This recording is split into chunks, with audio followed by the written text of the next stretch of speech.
அழகான ஒரு நிகழ்வை கேளுங்கள், உள்ளங்கள் எல்லாம் பூரித்துவிடும் இந்த நிகழ்வை கேட்டால். ஒரு ஏழ்மையான நிலையில் ஒரு தாய் வருகிறாள் 2 குழந்தைகளோடு ஆயிஷா ரலியல்லாஹு அன்ஹாவிடத்தில். ரசூலுல்லாஹ்வுடைய வீட்டிற்கு உணவு கேட்டு ஆயிஷா ரலியல்லாஹு அன்ஹா அவங்களுடைய நிலைமையை பார்த்தவுடன், அவங்களுடைய வீட்டில் என்ன சாப்பாடு இருக்கும்? ரசூலுல்லாஹ்வுடைய வீட்டில் என்ன சாப்பாடு? நம்ம இஃப்தார்ல வைக்கிற உணவு மாதிரியா? சஹர்ல வைக்கக்கூடிய வகை வகையான உணவுகள் மாதிரியா? ரமதான் பசியோடு காலை இஃப்தாரில் இருந்து சஹர் வரை இருப்பதற்கு, சஹரில் இருந்து இஃப்தார் வரை. ஆனா நமக்கு சஹர்ல சாப்பிடுற சாப்பாடு அடுத்த இஃப்தார் வரைக்கும் கூட போதுமானது. அல்லாஹ் அக்பர். இஃப்தாருக்கு பிறகு 3 சாப்பாடு அவருக்கு. இஃப்தாருக்கு, மக்ரிபுக்கு பிறகு அப்புறம் கியாமுல் லைலுக்கு பிறகு. இல்ல மாஷா அல்லாஹ். ஸல்லல்லாஹு அலைஹி வஸல்லம் உடைய வீட்டில் ஆயிஷா ரலியல்லாஹு அன்ஹா அந்த ஏழையான அந்த பெண்மணிக்கும் அந்த 2 குழந்தைகளுக்கும் 3 பேரித்தம்பழம் கொடுக்கறாங்க. அதான் அவங்க வீட்டில் இருந்தது. அந்த பெண்மணி பசியோடு இருந்த தங்களுடைய 2 பிள்ளைகளுக்கு, ஒரு பிள்ளைக்கு 1 பேரித்தம்பழம், இன்னொரு பிள்ளைக்கு 1 பேரித்தம்பழம், இன்னொன்னு தனக்கு. நியாயமான பங்கீடு, நியாயமான பங்கீடு தானே. அந்த தாய் சாப்பிடல அந்த 1 பேரித்தம்பழத்தை. அந்த 2 குழந்தைகளும் சாப்பிட வரைக்கும் கொஞ்சம் காத்திருக்கிறாங்க. ஆயிஷா ரலியல்லாஹு பார்க்கறாங்க அதை. அந்த 2 குழந்தைகளும் பேரித்தம்பழத்தை சாப்பிட்டு முடிச்சிருச்சு. தாய்க்கு ரொம்ப சந்தோஷம். அதுக்கு பிறகு அந்த பேரித்தம்பழத்தை சாப்பிடலான்னு வாய்க்கு கொண்டு போறாங்க. அந்த 2 குழந்தைகளும் கேட்குது, எனக்கு கொடுங்கன்னு சொல்லி. சுப்ஹானல்லாஹ். உடனடியாக அந்த தாய் அந்த 2 பேரித்தம்பழத்தை பிரித்து ஒரு பகுதியை ஒரு குழந்தைக்கு, இன்னொரு பகுதியை இன்னொரு குழந்தைக்கு கொடுக்கிறாங்க. ஆயிஷா ரலியல்லாஹு அன்ஹா சொல்கிறார்கள், ஃபஅஜபனி ஷஅனுஹா, அந்த பெண் செய்த அந்த செயல் என்னை ஆச்சரியப்படுத்தியது. சுப்ஹானல்லாஹ்.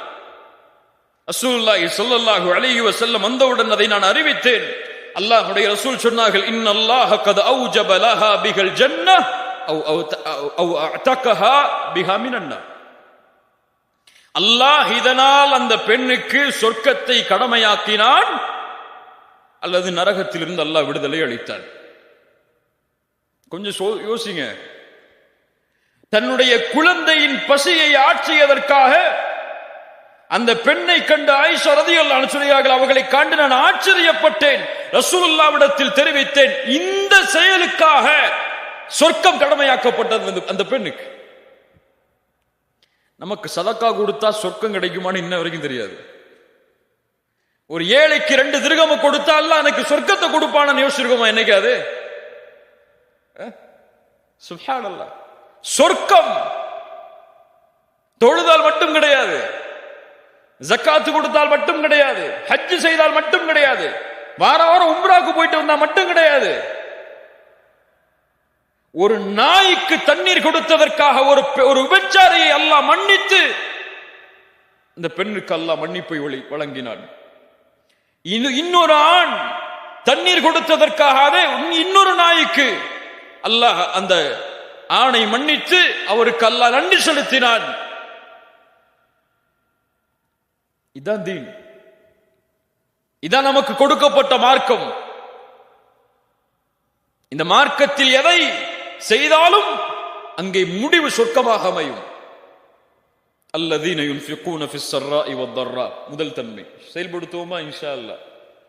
வீட்டில் யாராவது ஏழை வந்து நின்றால் எது சுட வச்ச சாப்பாடோ, எது அன்னைக்கு சமைச்ச சாப்பாடோ அதை கொடுத்துட்டு, எது பழைய சாப்பாடோ அதை நம்ம சாப்பிடணும். எது சிறந்ததோ அதை பிறருக்கு கொடுத்து, எது போதுமானதோ அதை அதனோடு வாழ வேண்டும். நான் என் குழந்தைக்கு சிரமம் இருந்தால், அதற்கு மேல் சிரமம் உள்ள ஒரு குழந்தை இருந்தால், என் குழந்தைக்கு நான் கொடுப்பதை விட அந்த குழந்தைக்கு கொடுத்துட்டு இந்த குழந்தைக்கு இருக்கிறத கொடுக்கணும்.